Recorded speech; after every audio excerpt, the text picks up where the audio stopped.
Hello and welcome. आप देख रहे हैं ख्याल आपका और मैं हूं आपके साथ गुंजन मित्तल। आपका एक बार फिर से स्वागत है आपके अपने हेल्थ शो में, जिसका मकसद है आपको हेल्थ से जुड़ी हर जानकारी देना। आज हम बात करेंगे विटामिन डी डेफिशिएंसी यानी विटामिन डी की कमी के बारे में। विटामिन डी हमारे शरीर के लिए एक ज़रूरी न्यूट्रिएंट है। इम्यूनिटी बढ़ाने और शरीर को रोगों से दूर रखने में विटामिन डी हमारी काफ़ी मदद करता है। इसी के साथ ही विटामिन डी हड्डियों और दांतों को स्वस्थ रखने के लिए भी बेहद ज़रूरी है। विटामिन डी शरीर में कैल्शियम को हड्डियों तक पहुंचाने का काम करता है। वैसे तो सबसे ज़्यादा विटामिन डी धूप से मिलता है हमें, लेकिन बदले लाइफस्टाइल के कारण आज लोग चार दीवारी के कमरों में बंद होकर रह गए हैं। इसलिए भारत में ही 70 से 90% लोग विटामिन डी की कमी से जूझ रहे हैं। लोगों को विटामिन डी की कमी के बारे में नहीं पता होता, जिस कारण उन्हें कई दिक्कतों का सामना करना पड़ता है। विटामिन डी की कमी के बारे में बताने के लिए आज हमारे साथ जुड़े हैं गुड़गांव के पाक हॉस्पिटल के कंसल्टेंट इंटरनल मेडिसिन डॉक्टर साहिल मट्टू। डॉक्टर साहिल, आपका बहुत बहुत स्वागत है हमारे शो में। नमस्कार, थैंक यू। टीवी9 के सभी दर्शकों को मेरा नमस्कार। डॉक्टर, सबसे पहले मैं ये जानना चाहूँगी कि विटामिन डी कितना इम्पोर्टेंट न्यूट्रिएंट है हमारे लिए और इसका क्या काम है और ये हमारे शरीर के लिए कितना फ़ायदेमंद है। देखिए, सबसे पहले मैं अपने दर्शकों को ये बताना चाहूँगा कि विटामिन डी हमारे शरीर के लिए बहुत इम्पोर्टेंट है। It is an extremely important vitamin. In fact it is a hormone. ये शरीर में बहुत सारे ज़रूरी काम करता है। कैल्शियम को, फास्फोरस को हमारी हड्डियों तक ले जाना, जी विटामिन डी का एक रोल है जो हमारे सभी दर्शक जानते हैं।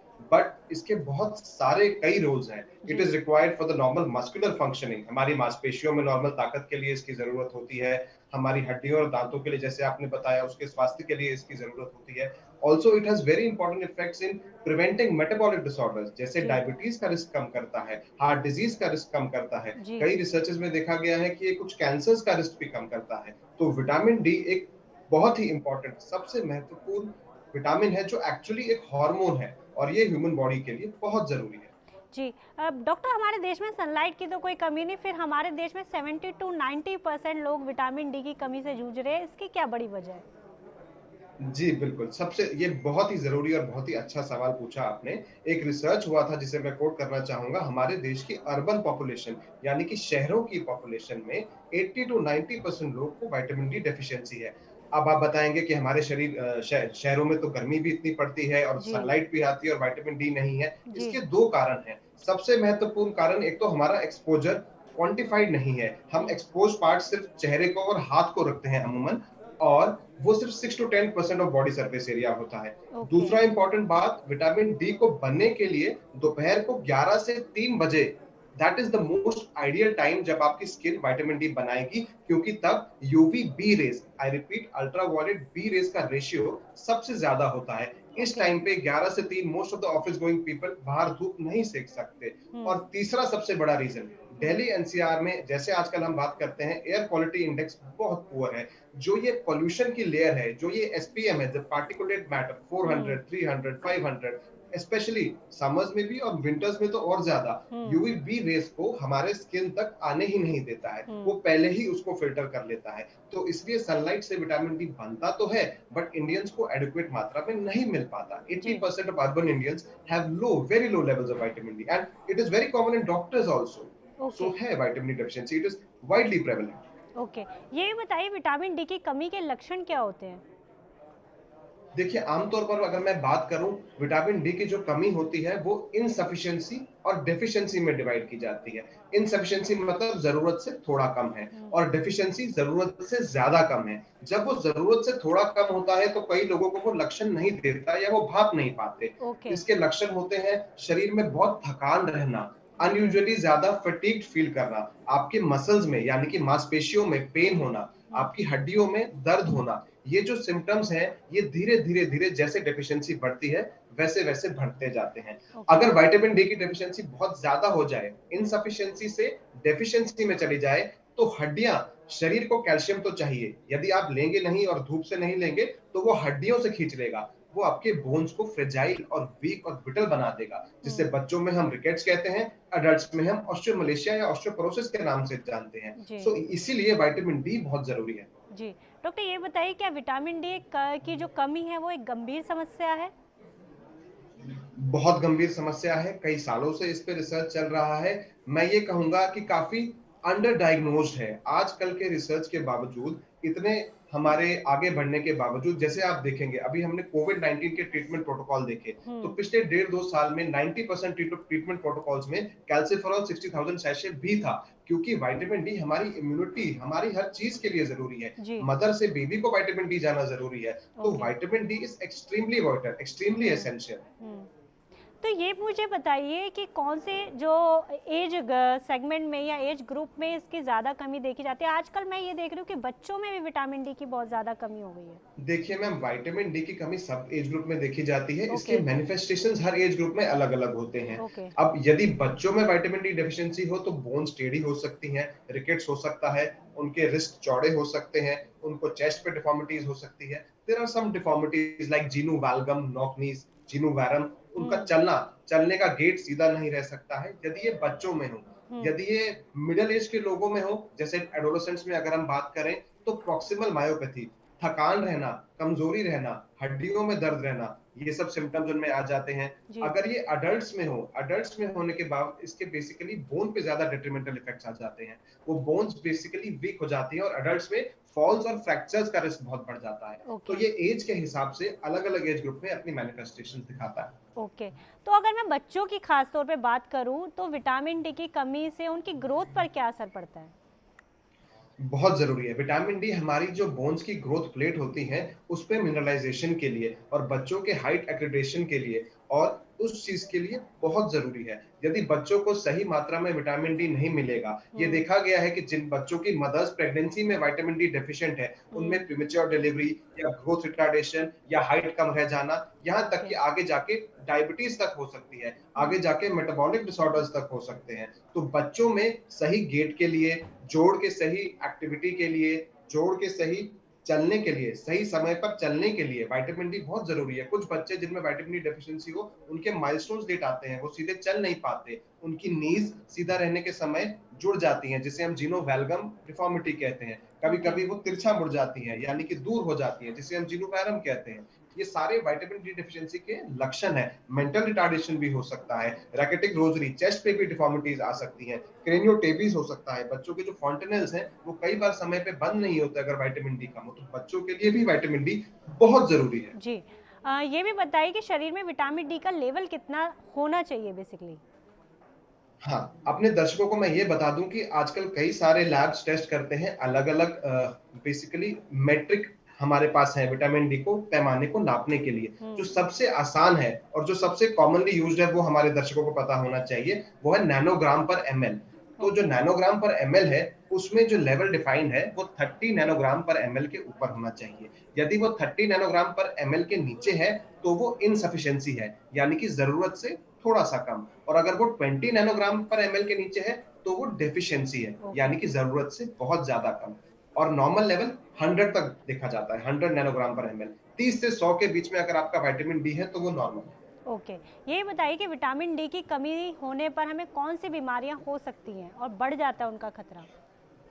ज़रूर, विटामिन डी के लिए सबसे पहले मेटाबॉलिक बोन डिजीज़ होती है, यानी कि हमारे स्केलेटल सिस्टम पे इम्पैक्ट करता है, क्योंकि शरीर में कैल्शियम कम होता है, तो वो हमारी हड्डियों से कैल्शियम खींच लेता है। जी, तो इसकी वजह से रिकेट्स हो सकता है, इसकी वजह से ऑस्टियोमलेशिया हो सकता है, इसकी वजह से ऑस्टियोपोरोसिस हो सकता है, इसकी वजह से लोग गिर सकते हैं, चलने में स्थिर नहीं रह सकते, इसकी वजह से हड्डियों के टूटने का रिस्क, यानी कि फ्रैक्चर का रिस्क बहुत ज़्यादा बढ़ जाता है। इसके अलावा विटामिन डी बाकी सारे मेटाबॉलिक और इम्यून फंक्शंस में बहुत ज़रूरी है। कुछ रिसर्चेज़ में ये देखा गया है कि विटामिन डी की कमी से कैंसर बढ़ जाते हैं। फीमेल्स ओके, में ब्रेस्ट कैंसर, मेल्स में प्रोस्टेट कैंसर, मल्टीपल स्क्लेरोसिस करके एक बीमारी है, वो बढ़ जाती है। विटामिन डी की डेफिशिएंसी आगे चल के डायबिटीज़ भी करा सकती है। जो डायबिटीज़ का ओमिनस ऑक्टेट है, उसमें विटामिन डी डेफिशिएंसी भी एक पार्ट है। शरीर की रोगों से लड़ने की क्षमता को विटामिन डी बहुत अच्छे से रेगुलेट करता है। इसीलिए आपने देखा होगा कि कोविड-19 के सभी प्रिस्क्रिप्शंस, जैसे मैंने पहले भी बताया, विटामिन डी दिया जा रहा था जी, बिकॉज़ बिल्कुल। इट हेल्प्स,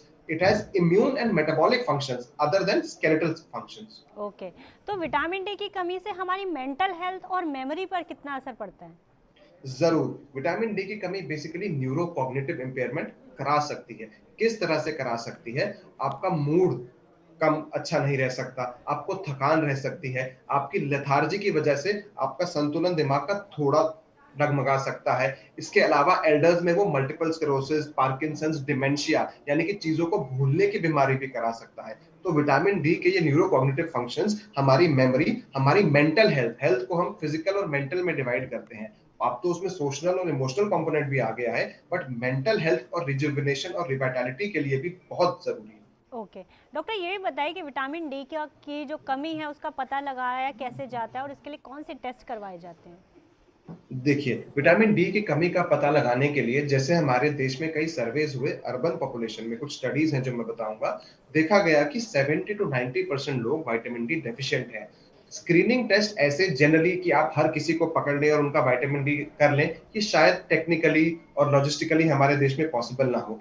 जिस भी व्यक्ति को कोई सिम्टम्स आ रहे हैं, जैसे थकान होना, अनयूजुअली ज्यादा मूड खराब रहना, बोन में पेन होना, मसल्स में पेन होना, मांसपेशियां कमजोर होना, ग्रोइंग एज ग्रुप में मेमोरी कमजोर होना, बड़े एज ग्रुप में कुछ चीजें भूल जाना, ये कुछ सटल साइंस हैं जो आप इनसफिशिएंसी के स्टेज पे पकड़ सकते हो। यदि आप इसको करना चाहते हैं तो आप ब्लड में 25 hydroxy vitamin D, serum 25 hydroxy vitamin D, जिस फॉर्म में ये विटामिन हमारे शरीर में, हमारे रक्त में घूमता है, उसको मेजर किया जाता है और उससे हमें पता लगेगा कि विटामिन डी का लेवल कितना है। यदि कोई भी व्यक्ति, चाहे वो पुरुष हो चाहे फीमेल हो, irrespective of the age group, अगर कुछ भी सिम्टम्स फील कर रहे हैं, lethargy, dizziness, tiredness, fatigue, muscle pains, bone pains, तो उनको विटामिन डी जरूर करा लेना चाहिए। ओके। वैसे भी ये देखा गया है कि कुछ लोगों का स्क्रीनिंग के लिए ही जब विटामिन डी कराया गया, यानी कि उनको कोई सिम्टम्स नहीं थे, एसजीपीजीआई में डॉक्टर्स का टेस्ट किया गया था, उनको कोई सिम्टम्स नहीं थे, लेकिन उनका विटामिन डी कम पाया गया था। इसलिए मैं बोल रहा हूँ कि टेस्ट करने पे तो 70-80% लोग विटामिन डी डेफिशिएंट जरूर निकलेंगे। इसलिए रिकमेंडेशन है कि इंडियंस को तो विटामिन डी आप ऐसे ही दे दीजिए, जिसको सिम्टम्स हो रहे हैं उसको जरूर टेस्ट करना चाहिए। ओके। तो डॉक्टर ये भी बताइए कि विटामिन डी की कमी को कैसे दूर कर सकते हैं और कौन सी दवाएं हैं जो विटामिन डी को बढ़ाने में सबसे ज़्यादा कारगर हैं? हम्म। आज से पहले क्या था कि कुछ एक दो ही दवाइयां आती थी और टैबलेट फॉर्म्स में आती थी, इंजेक्शन फॉर्म्स में आती थी। अब विटामिन डी की ट्रीटमेंट के लिए हमारा थेरेप्यूटिक आर्मामेंटेरियम बहुत ज्यादा जी। विस्तृत हो गया है। हमारे पास टैबलेट्स हैं, हमारे पास कैप्सूल्स हैं, जेलेटिन के कैप्सूल्स हैं, हमारे पास सैशेज हैं जो पाउडर फॉर्म में आते हैं, और हमारे पास पीने के फॉर्म में शॉट्स भी हैं। इन सब में अब पर्याप्त मात्रा में विटामिन डी होता है। एक बहुत जरूरी बात मैं अपने दर्शकों को बताना चाहूंगा कि बहुत सारे ओवर द काउंटर मल्टीविटामिन चलते हैं, जी। सुप्राडिन, ए टू जेड, जेविट, उनमें कभी भी विटामिन डी पर्याप्त मात्रा में नहीं होता है। हम्म। यदि आपको विटामिन डी की कमी है तो आपको मल्टीविटामिन वो कभी पूरा नहीं करेगा। आपको स्पेसिफिकली विटामिन डी के टैबलेट या कैप्सूल या सैशे या वो शॉट्स लेने पड़ेंगे। अमूमन जो विटामिन डी दिया जाता है वो हफ्ते हफ्ते दिया जाता है, एंड उसको पाउडर को आप पानी या दूध में मिला के ले सकते हैं। टैबलेट जो होता है वो भी ले सकते हैं, एक सॉफ्ट जेलेटिन के कैप्सूल्स आते हैं वो भी ले सकते हैं।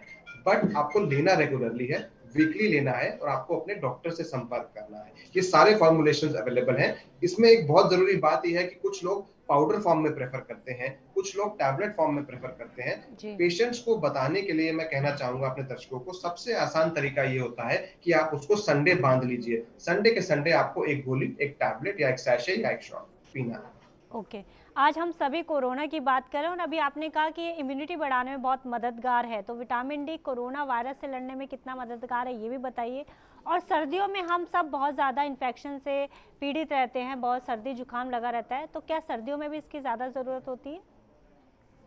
जरूर, विटामिन डी की जरूरत हमें एक तो गर्मियों में भी और सर्दी। Vitamin D is a perennial metabolic hormone, वो हमें चाहिए ही चाहिए।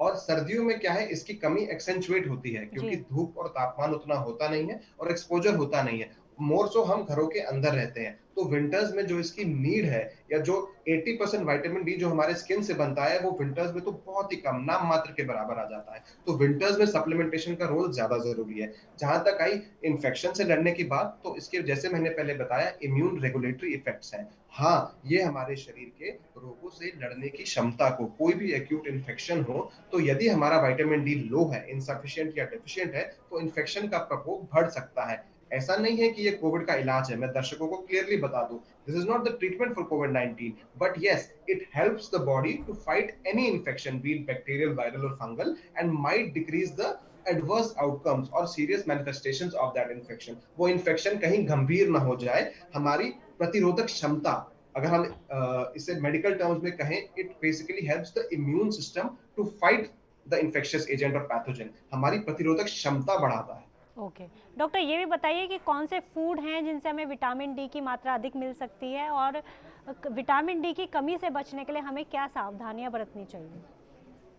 देखिए, सबसे ये भी बहुत अच्छा सवाल है, बट इसमें मैं ये कहना चाहूँगा कि अनफॉर्च्यूनेटली फूड से विटामिन डी की सप्लीमेंट को पूरा करना बहुत, मतलब नेचुरली ओके। बहुत कम सोर्सेज़ हैं। कुछ प्लांट सोर्सेज़ हैं, कुछ एनिमल सोर्सेज़ हैं। अर्गोकैल्सिफेरॉल, कोलेकैल्सिफेरॉल। प्लांट सोर्सेज़ थोड़े वीक होते हैं, जो एनिमल सोर्सेज़ से ये आता है विटामिन डी, खाने की चीज़ों में सबसे ज़्यादा विटामिन डी फिश में मिलता है, जैसे salmon liver oil, cod liver oil, mackerel. इसके अलावा ये एग योक में मिलता है, मिल्क में मिलता है, मिल्क प्रोडक्ट्स में मिलता है, चीज, टोफू, मशरूम्स। तो ये ऐसी चीजें हैं जो आमतौर पर हमारे सभी दर्शक सोचते हैं कि ये वेट लॉस डाइट या आजकल के नए डाइट जिसमें आप न्यूट्रिएंट खाना चाहते हो उसका पार्ट नहीं होती हैं जनरली, क्योंकि ये थोड़ा कोलेस्ट्रॉल को बढ़ा सकती हैं।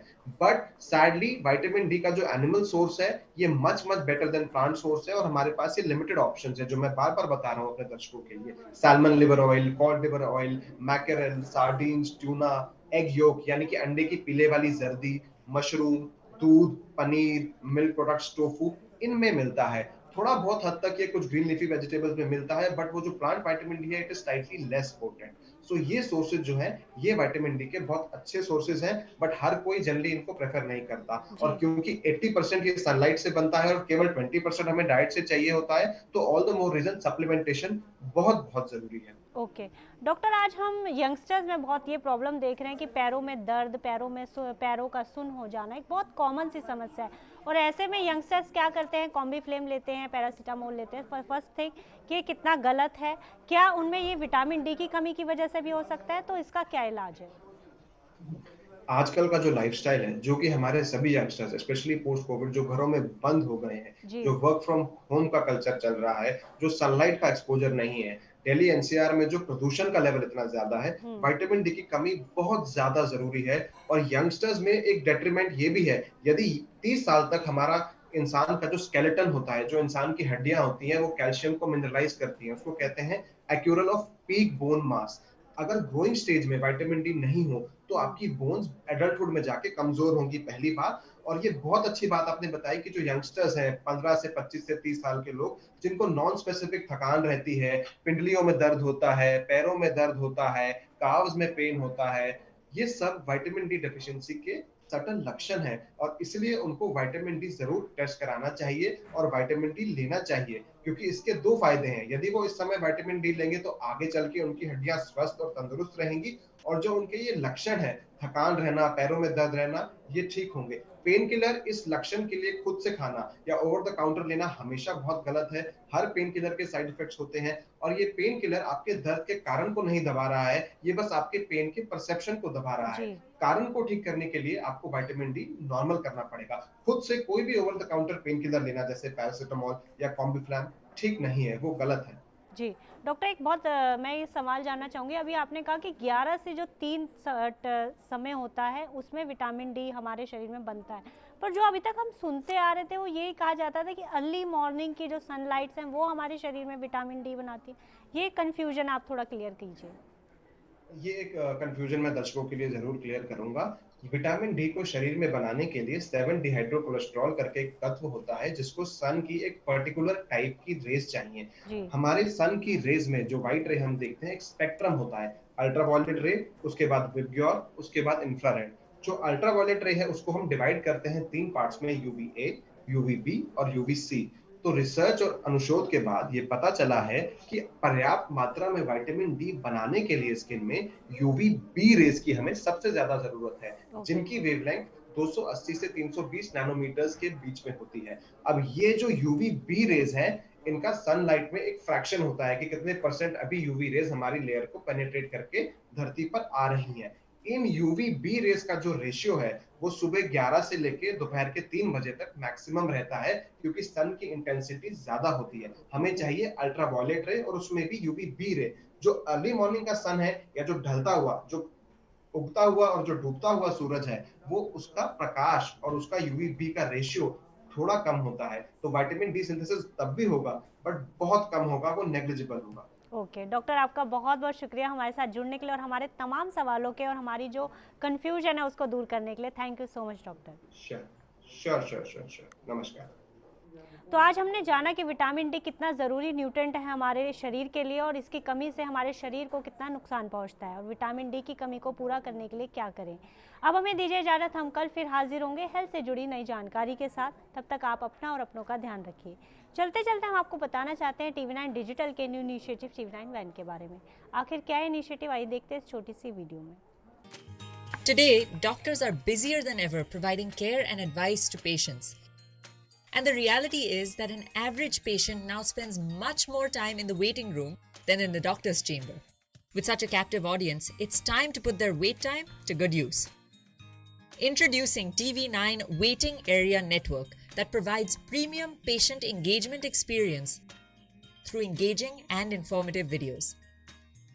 These videos are created keeping in mind an Indian patient seeking medical attention. TV9 Waiting Area Network provides a perfect platform for educating the patients on everything a doctor's practice has to offer while elevating the doctor's brand at the same time. As a doctor, all you need is to have Wi-Fi at your clinic and we'll take care of the rest. We provide you with a TV, a media player, your clinic profile, and a playlist customized as per your practice. Combine all this with the regular news updates from TV9 and you have an awesome branding and marketing tool for your clinic.